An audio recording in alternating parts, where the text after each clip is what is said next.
Eu sei que nós não estamos ligadas apenas aqui na terra, nas coisas que estão acontecendo. A nossa maior ligação é os céus. Os céus vai dizer o tempo, os céus vai dizer a hora, os céus vai determinar o momento e os céus vai determinar o destino. Então, quando essa semana eu estava me preparando e há algumas semanas eu venho passando por algumas batalhas. E eu tenho perguntado a Deus muitas vezes o porquê de tantas batalhas. Porque muitas vezes a gente já se acha pronto. Mas ninguém está tão pronto que não possa ir para uma nova batalha de novo. Adquirir novas armas, nova autoridade, um novo fôlego e uma nova experiência com Deus. Então as nossas batalhas não são apenas para deixar marcas no nosso rosto. As nossas batalhas não são apenas para deixar marcas na nossa pele, no nosso semblante envelhecido. As nossas batalhas são para dizer se verdadeiramente nós acreditamos no Deus que nos envia para a batalha. A nossa batalha é simplesmente para declarar que existe um poder maior em meio às nossas batalhas. As nossas batalhas é para definir em quem verdadeiramente você tem crido. As suas batalhas e as minhas batalhas é para definir de que lado você está, de que lado você vai permanecer e em quem você, aleluias, confia e acredita. De fato, como a Joyce falou aqui, as batalhas são para nos forjar, são para nos amadurecer. E eu confesso que quando eu comecei a pastorear essa igreja, eu tinha 26 anos de idade. E eu me achava tão pronta, tão preparada, porque eu tinha escutado a voz do Senhor dizer para mim que Ele tinha uma obra para fazer na minha vida. Ele tinha algo para realizar na minha vida. Ele tinha algo para realizar na minha vida. E com 26 anos nós abrimos esse ministério, que é mais ou menos 14 anos atrás. E eu falei, vai ser top, nós já temos experiência, nós já pastoreamos os jovens. Mas eu estava acreditando em uma palavra que o Senhor tinha liberado quando eu estava no aeroporto para viajar para o Brasil. O Senhor tinha liberado uma palavra, eu ainda no orelhão do aeroporto de São Paulo.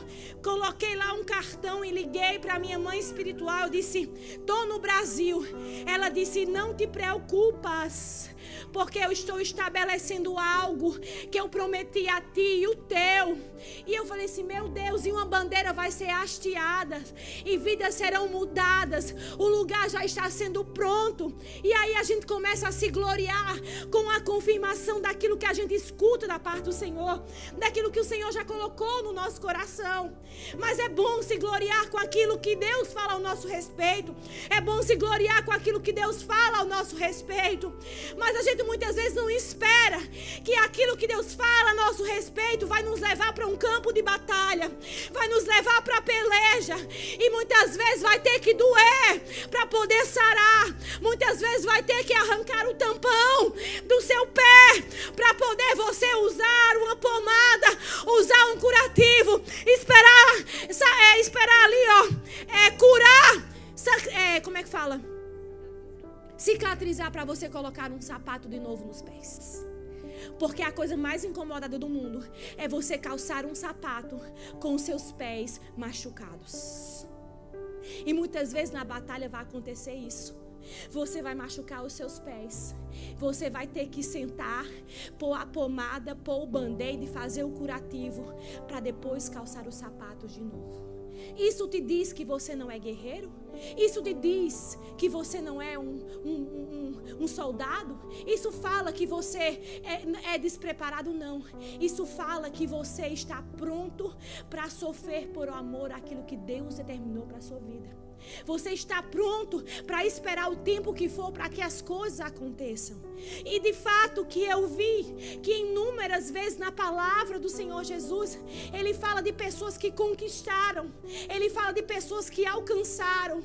E nenhum dessas pessoas que eu vi sendo forjado, sendo preparado para algo grande, eram pessoas perfeitas, Ana. Eram pessoas prontas.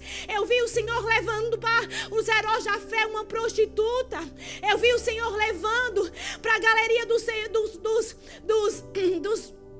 heróis da fé, pessoas que tinham problemas, pessoas que tinham sido rejeitadas pelo seu pai, como Jefté. Eu vi pessoas como Abraão, que saiu do meio da parentela dele, do meio do lugar de convívio, e ir para um lugar onde Deus tinha se mostrado para ele, onde Deus tinha apontado para ele, se transformar em um dos guerreiros da fé. Mas em nenhum desses casos que eu vi o Senhor eleger heróis, falar de heróis, eu vi pessoas completamente prontas, pessoas completamente preparadas para enfrentar aquilo que Deus tinha determinado para elas. Mas nesse contexto, sabe o que eu vi?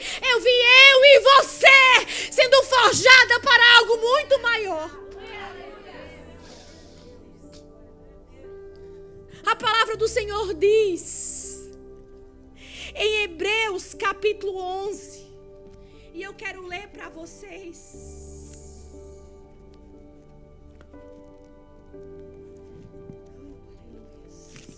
Deixa eu pegar aqui no meu iPad que está bem fácil.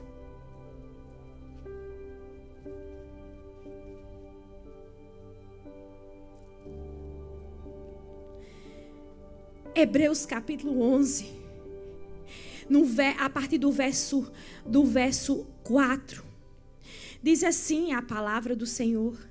Eu vou ler aqui eu vou ler alguns dos heróis da fé.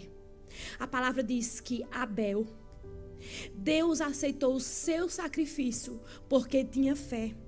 Enoque foi arrebatado por sua fé e agradou a Deus. Noé creu em Deus e construiu a arca. Abraão em fé saiu da sua terra e viveu como nômade, e ele cresceu e recebeu um filho em sua velhice. Isaac mostrou a sua fé nas promessas de Deus quando abençoou os seus filhos. Jacó também abençoou os filhos com fé. José creu na promessa de Deus e os seus ossos foram levados para a terra prometida. Os pais de Moisés, Raabe, Gideão, Baraque, Sansão, Jefté, Davi, Samuel e tantos outros profetas, pessoas imperfeitas, mas pessoas que fizeram uma história, pessoas que estavam preparadas, não preparadas para viver tudo aquilo, talvez não, mas pessoas que estavam dispostas a romper os seus paradigmas, a romper os seus medos. Eu vejo Jefté sendo expulso de dentro da sua casa, sendo rejeitado pelos seus irmãos. Oh, aleluias, o seu pai era filho de uma prostituta, mas eu vejo um homem que quando foi desafiado a lutar pelo povo de Deus, se estendeu e disse: eu vou. Ei, eu vejo Raabe, que acreditou no plano divino. Quem era Raabe? Era a prostituta que morava no muro. Alguém perfeita? Não. Alguém imperfeita. Mas quando o Senhor, aleluias, chamou ela para a batalha, para um posicionamento, para uma fé, ela disse: eu vou crer nesse Deus de Israel. Pessoas completamente imperfeitas. E 1 Samuel capítulo 22 fala, o texto fala de homens que estavam ali totalmente em uma caverna, desprecavidos, totalmente cabisbaixos, totalmente sem motivação. E a palavra do Senhor diz, 1 Samuel capítulo 22, verso 2, e diz assim a palavra do Senhor: e se ajuntaram com ele todo o homem que tinha dívidas e todos os que se achavam em amargura de espírito. Olha para você ver. Acharam? Vocês acharam? Sim? 1 Samuel 22, versículo 2. Eu vou ler de novo. Preste atenção aqui comigo. E se ajuntaram com ele todo o homem que tinha dívidas e todos que se achavam em amargura de espírito. E ele se tornou capitão deles. E estiveram com eles uns 400 homens. A palavra do Senhor diz que Davi estava fugindo de Saul. Davi estava fugindo de Saul. Tá pentecostal hoje, glória a Deus. E de repente ele entra em uma caverna. A caverna de Adulão. E quando ele chegou naquela caverna, naquele lugar aonde aqueles homens estavam escondidos, aonde aqueles homens estavam ali desacreditados, aonde existiam homens que estavam desesperançosos. E de repente, em uma das fugas a qual Davi teve, ele entrou nessa caverna e ele encontrou aqueles homens. E a palavra diz, olha a característica desses homens. Homens endividados, cheios de dívidas. E todos com amargura de espírito. Ou seja, homens cabisbaixos, homens sem motivação, homens que estavam feridos, homens que estavam quebrados em suas finanças porque Israel estava passando por uma crise. Homens que estavam simplesmente sem recursos para sustentar talvez a sua família, para colocar pão na mesa de sua família. Homens que estavam sem uma perspectiva de vida, mas de repente entram naquela caverna. Davi, um homem que estava também lá do outro lado, escondido por trás das malhadas, mas um dia recebeu uma ordem do seu pai para que fosse até aonde estava o arraial do povo de Deus. Preste atenção aqui, olha a distração. Aonde estava o povo lá, o arraial de Deus estava ali presente. E aí, chegando lá naquele arraial, ele escuta o filisteu gritando, provocando o exército de Saul, provocando o exército de Israel. E Davi não tinha visto o tamanho do gigante, mas Davi tinha escutado a voz do gigante. E Davi ficou incomodado com aquela voz. Davi ficou, aquela voz tirou Davi do sério. E ele virou para os seus irmãos e disse: ei, quem é esse circunciso para que possa estar falando assim do povo de Deus? E os irmãos de Davi disseram: ei, Davi, quem é você? Quem é você para estar falando dessa forma? Nós estamos aqui, nós somos os guerreiros de Saul. Faz 3 dias que esse circunciso se levanta para atormentar o povo de Deus, para provocar o povo de Deus.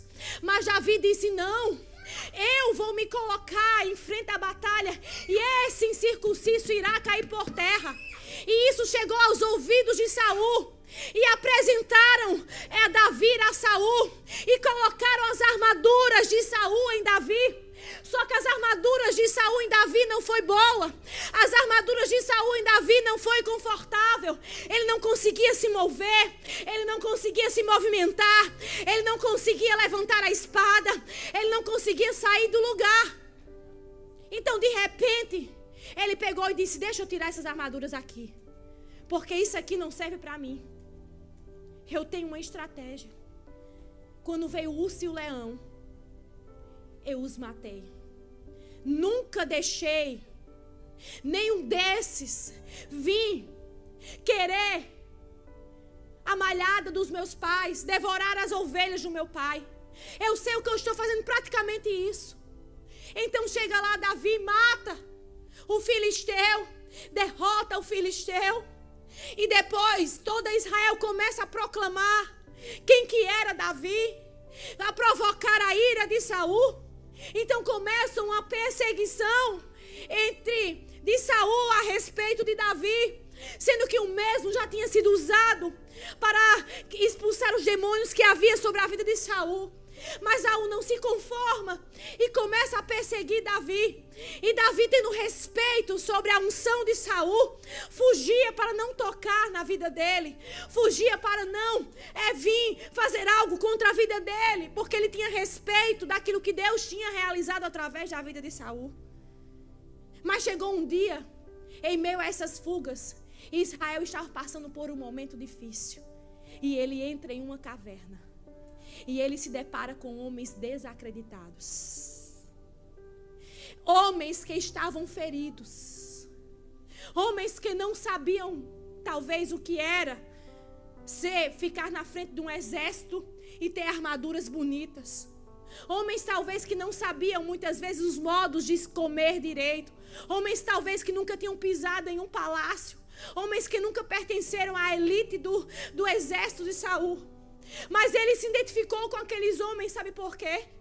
Porque ele disse, olha, não precisou ninguém acreditar em mim para que eu pudesse ter a autoridade para matar o gigante. Não precisou ninguém ver a habilidade em mim para Deus me dar as armas certas para matar o gigante. Não precisou ninguém bater nas minhas costas e dizer, Deus é contigo nessa peleja. Eu sabia que Ele era comigo na peleja. Não precisou ninguém dizer o que eu tinha que fazer, porque a voz que me guiava era a voz de Deus.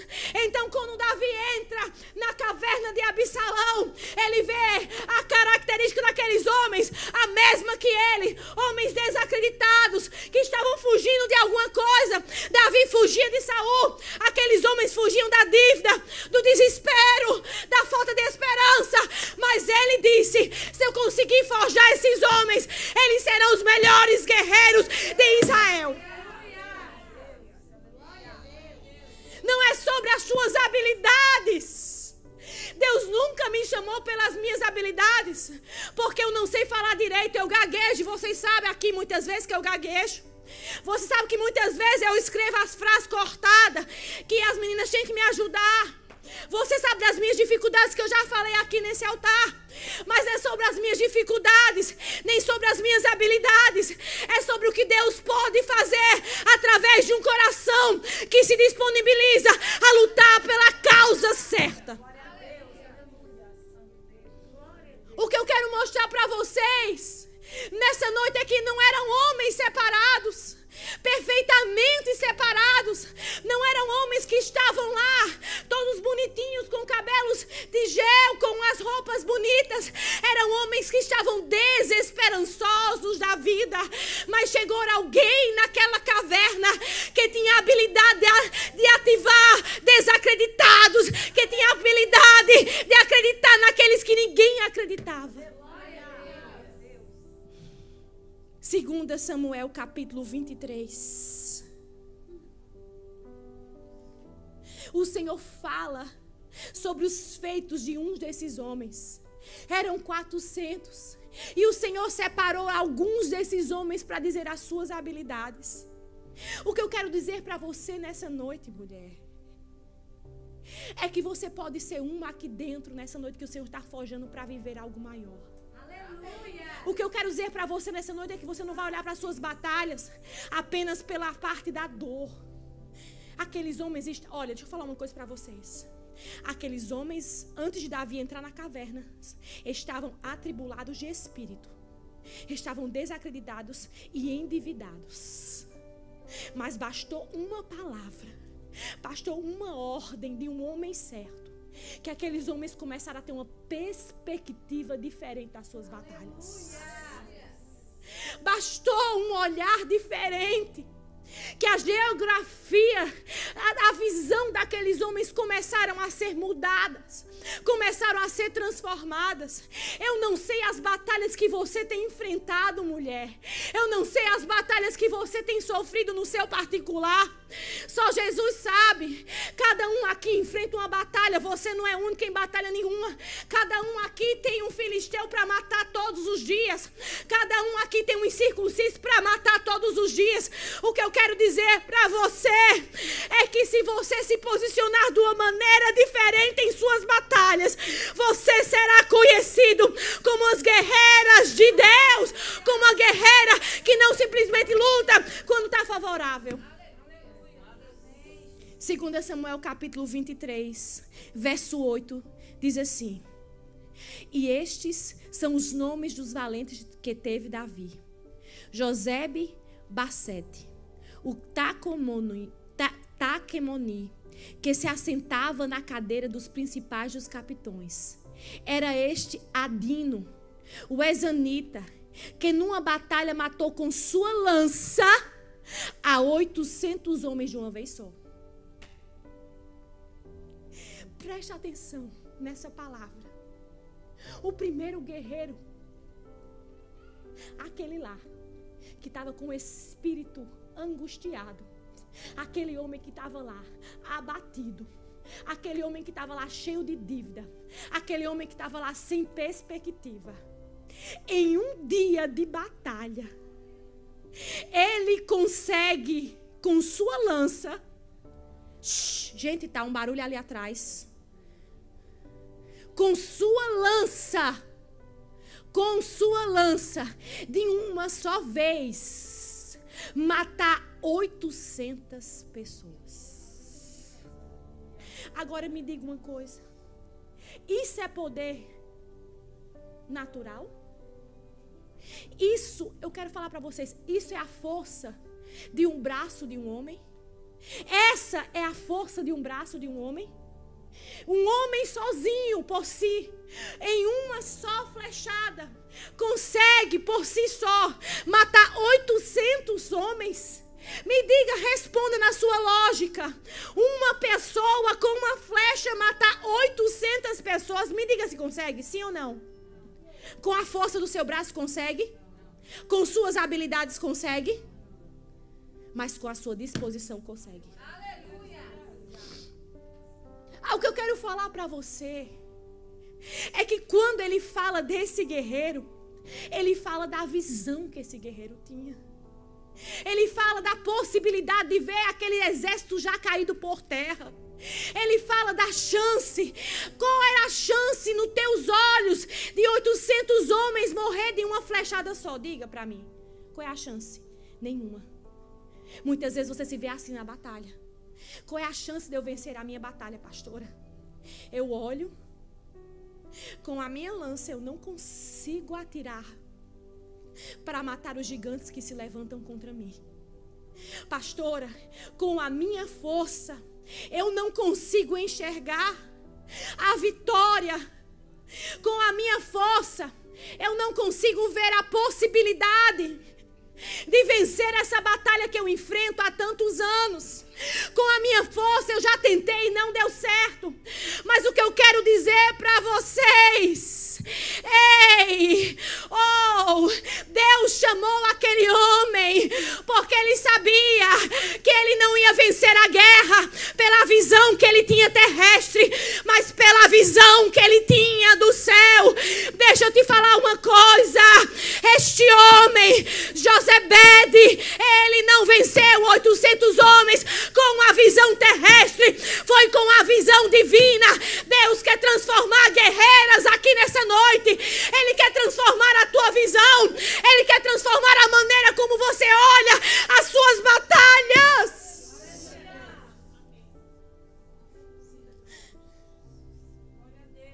Sabe o que é que o Senhor quer fazer nessa noite? Ele quer forjar mulheres. Nem que seja para fazer um transplante de córnea, Ele faz. Para que você pare de olhar para o mundo natural. Todas as vezes que eu olho para o meu mundo natural, Mariana, eu vou um passo para trás. Todas as vezes que eu olho para as minhas armas no mundo natural, Claudinha, eu vou para trás. Todas as vezes que eu vejo os 800 e olho para as minhas habilidades, eu olho para trás. Mas todas as vezes que eu olho para o 800 e escuto a voz do Senhor, que me achou dentro de uma caverna, desacreditada, endividada, com o espírito abatido, cabisbaixa, sem esperança, sem estratégia, eu vejo Jesus. Tu nunca chama alguém para que no mundo natural, tu chama sempre guerreiros para acreditar no mundo espiritual. Mulheres de Deus que estão aqui nessa noite, tenham visões espirituais. Quantas vezes eu fui parado pelaquilo que eu estava vendo? Quantas vezes a vida me parou porque eu quis batalhar pelaquilo que eu estava vendo? Quantas vezes eu tirei a minha armadura, guardei a minha espada, porque eu quis lutar a guerra com os meus olhos carnais. Com os olhos carnais você atrai a boca carnal. Com os olhos carnais, você vai atrair aquilo que muitas vezes não é arma para a tua vida. Vocês lembram como que o povo de Israel venceu as muralhas de Jericó? Foi em silêncio. Pelo mundo natural, qual que seria a estratégia? Pegar uma marreta, ou então lançar as catatumbas lá e destruir os muros. Mas pelo mundo espiritual e pela ordem divina, aquelas muralhas começaram a cair. Foi no silêncio do povo. Foi no silêncio do povo. Agora você me diga, esses dias atrás eu estava vendo um vídeo sobre as muralhas de Israel. Possível, era impossível elas serem movidas por um grito. Era impossível elas serem movidas apenas por passadas no mundo natural. Mas no mundo espiritual, a ordem foi: ei, Jericó será pequena para aquilo que eu estou preparando para aqueles que não veem no mundo natural, mas no mundo espiritual. O Senhor já tinha dado Jericó ao povo. Como que um guerreiro vai para a batalha já de cabeça baixa? Ele não vai conseguir ver o adversário. Por 18 anos uma mulher andou de cabeça baixa, ela não tinha perspectiva. Mas quando o Senhor chegou perto dela, quando Jesus chamou ela, a sua perspectiva foi transformada. Então muitas vezes Ele vai precisar tocar na tua visão. E eu quero profetizar nesse exato momento. Se você crer agora, coloca as mãos nos seus olhos. Você está vendo gigantes aí querer te derrubar. Você está vendo gigantes aí querer minar a tua vida nessa batalha.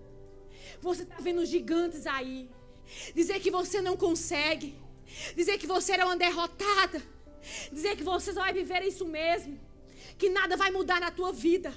Mas eu quero, com autoridade divina, eu quero profetizar nessa noite que os seus olhos espirituais vão ver além das muralhas de Jericó. Que os seus olhos espirituais vão ver além do que 800 homens em pé. Vão ver eles caídos e prostrados. Pelos seus olhos espirituais, você vai ver esse gigante que aterroriza a sua vida cair por terra. E quem acredita nessa palavra, diga um amém.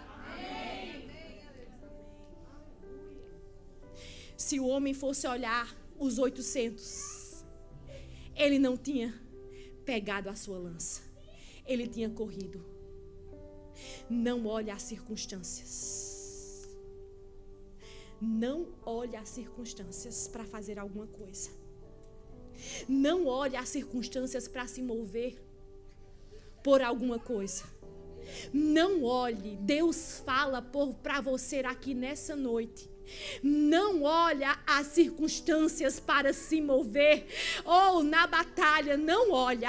Olha o Senhor, olha o Deus que te chamou, olha o Deus que te preparou, olha o Deus que diz para você: ei, sai da caverna, tu serás uma guerreira de Davi, tu farás história, tu terás teu nome escrito com os feitos. Como que um homem na caverna de ano podia escrever algum feito? Ele só podia escrever algum feito se ele saísse da caverna e aceitasse o desafio.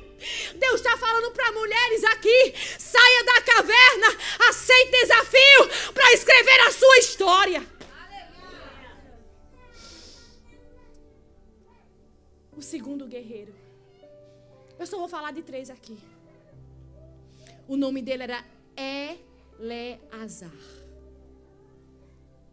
Verso 9 diz assim: e depois deste, Eleazar, filho de Dodó, o Ainote, que foi um dos 3 valentes que estavam com Davi, quando desafiaram aos filisteus que se ajuntavam ali à batalha. E os homens de Israel se tinham afastado. Ou seja, os homens de Israel tinham corrido. E aí quem ficou? Eleazar. E este, levantando-se, feriu os filisteus, até que a sua mão se cansou e ficou pegada a sua mão à espada. Naquele dia, o Senhor realizou uma grande vitória e se voltou o povo para junto dele, somente a tomar o despojo. Olha para você ver. Quando o povo viu o tamanho do exército, eles correram. Mas o guerreiro de Davi não correu. O que é que ele fez? A palavra do Senhor diz que ele desembainhou a sua espada e ele matou todos os homens. Meu Deus! Todos os homens, a qual um exército todo estava correndo. O homem pegou as suas espadas e a sua espada e matou todos eles, ao ponto da sua espada ficar pregada na sua mão. Ele só descansou, a sua mão só cansou quando todos os homens e os filisteus tinham morrido e os outros vieram pegar os restos que tinha. Olha para você ver. Eles não precisavam de tapinha nas costas para poder pelejar. Eles não precisavam de um empurrão para estar aqui no entre nós.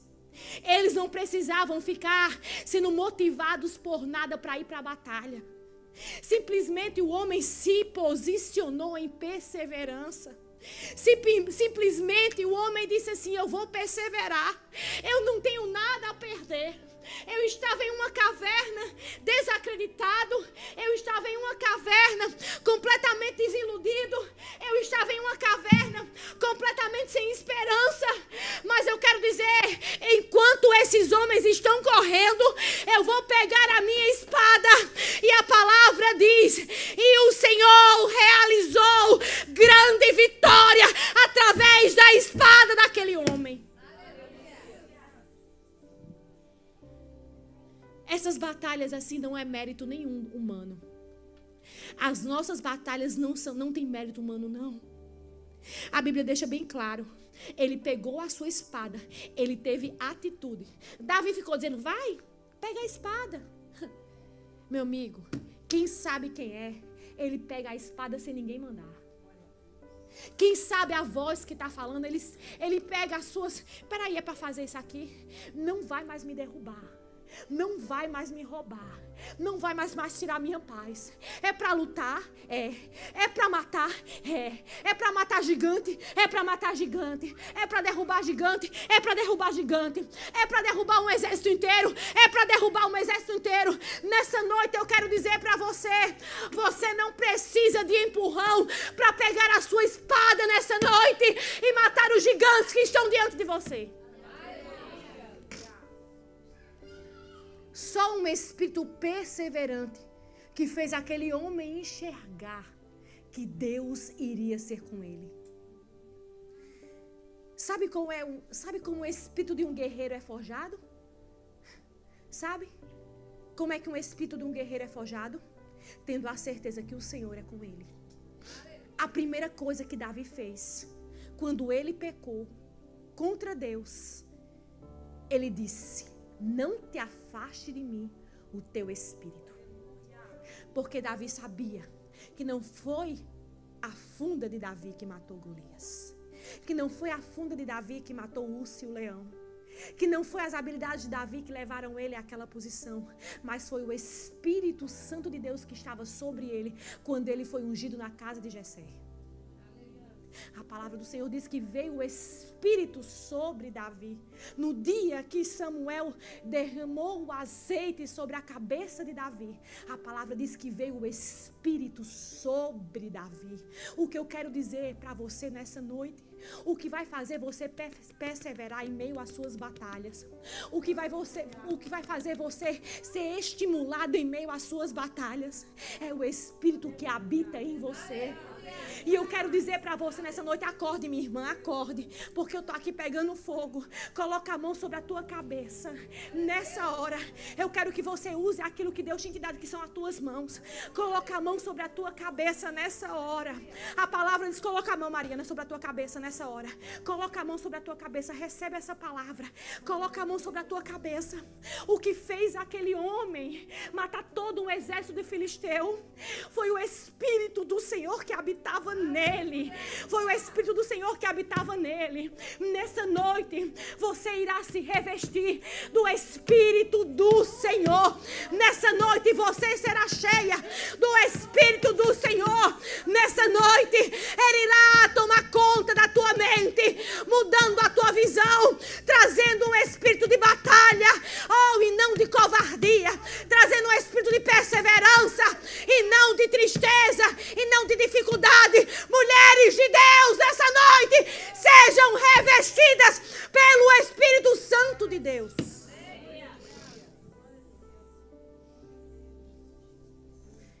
Vocês tiveram um toque na visão. Vocês tiveram um toque sobre as suas cabeças. E a palavra do Senhor diz que existiu um guerreiro chamado Samar, que se encontra no verso 11. E diz assim a palavra do Senhor: e depois deste foi Samar, filho de Age, o Ararita, que havendo se ajuntado os filisteus em uma aldeia, havia ali uma área de terra cheia de lentilhas, e o povo tinha fugido de diante dos filisteus. Ele então parou no meio daquele campo e defendeu e feriu os filisteus, e o Senhor operou uma grande vitória. Irmãos, o que caracteriza todas essas vitórias que esses homens fizeram é que sempre o nome do Senhor é glorificado. O homem se levanta, mas quem dá a vitória é o Senhor, é o Senhor. Jobede se levantou, e quem deu a vitória? O Senhor, o Senhor. Oh, aleluias. Eleazar se levantou, quem deu a vitória? O Senhor. Samar se levantou, quem deu a vitória? O Senhor dos exércitos. Ele te dará a vitória.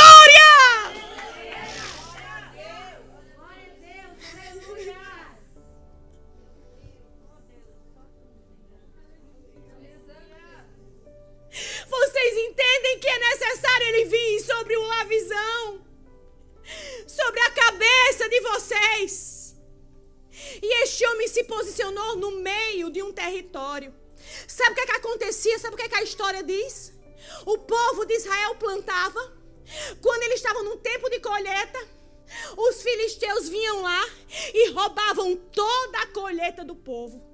Todo o trabalho que o povo tinha feito, Jen, os filisteus vinham e roubavam aquelas plantações de lentilha, Claudinha. E eles estavam acuados, irmã Cláudia. Eles estavam atemorizados. A gente está plantando e eles vêm lá do monte as lentilhas brotando e vêm roubar. Eles vêm lá dos montes e vêm dobrar, até chegar um homem cheio do Espírito Santo no meio daquela plantação e dizer: ei, esse território não é teu. E o Espírito Santo vem sobre ele e ele derrotar os filisteus. Os pés de um guerreiro. O homem colocou o pé no lugar. Você coloca o pé na tua casa e você diz: aqui não, Satanás. Você coloca o pé naquilo que muitas vezes Satanás quer roubar de você, quer usurpar de você, e você diz: aqui não, Satanás. Preste atenção. O primeiro foi uma flecha. O segundo foi uma espada. E o terceiro guerreiro, pastora Cris, foi um posicionamento em um campo de batalha. Aqui não, filisteu, tu não roubarás aquilo que com suor nós temos plantado. Sabe o que acontece? Sabe por que o Senhor quer forjar você para a batalha? Porque Satanás tem entrado e tem roubado as tuas lentilhas no território que o Senhor te deu. Satanás tem roubado a tua esperança, tem minado a tua esperança no próprio território que o Senhor te deu. Mas você está entendendo porque você precisa ser forjada para a batalha nessa noite? É para que Satanás não venha mais roubar as suas lentilhas. É para que os filisteus não vejam você lá, ó, cavando. Você está lá bem direitinho, jejuando. Você está lá bem direitinho, orando. Você está lá bem direitinho, se consagrando. Você está se disponibilizando na casa do Senhor. Você está assim, ó. Eu digo sim ao meu chamado. Eu não quero mais ser a mesma. Você diz sim aos processos. As pessoas te pisam. As pessoas te massacram. Você fica naquela luta dos seus pensamentos, das promessas que não se cumprem. Mas no dia que você se colocar de pé, oh, aleluias, no meio do campo de lentilha, e dizer não, é um basta. Você não vai mais devorar aquilo que eu tenho plantado com lágrimas. Você não vai mais tocar naquilo que tu tens me dado, Senhor. Aqui não.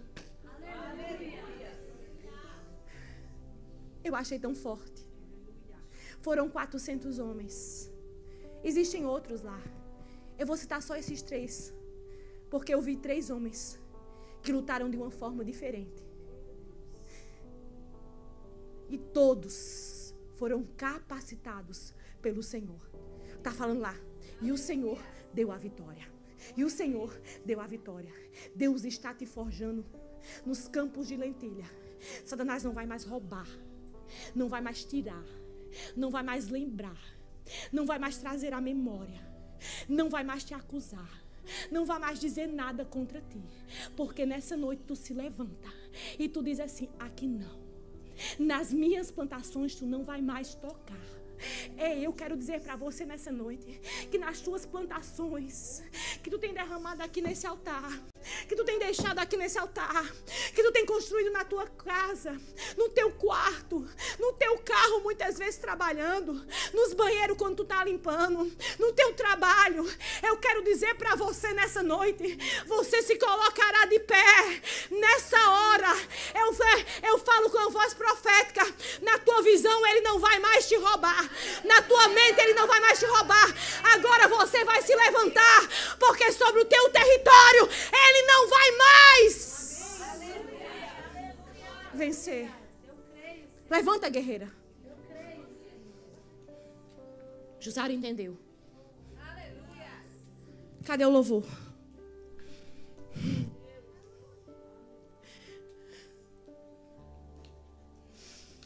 Quando nós nos posicionamos, não tem inferno que tome as nossas lentilhas. Quando há um posicionamento, não tem Satanás que venha roubar a nossa paz. Quando há um posicionamento, não há nada que venha roubar a nossa alegria. Quando há um posicionamento, não há nada que venha tirar a nossa paz. Quando há um posicionamento, não há filisteu que levante para querer tocar naquilo que nós plantamos com sangue, com lágrimas, com suor, com renúncias. Ei, quanto tempo aqueles homens estavam ali plantando, renunciando o seu descanso, renunciando as suas noites de sono, renunciando muitas vezes a tua mesa na casa deles, para comer no campo a marmita fria, a marmita que muitas vezes não era esquentada. Deus está falando para vocês aqui nessa noite, em nome de Jesus, se levantem, guerreiras, e tomem posse do seu território, em nome de Jesus.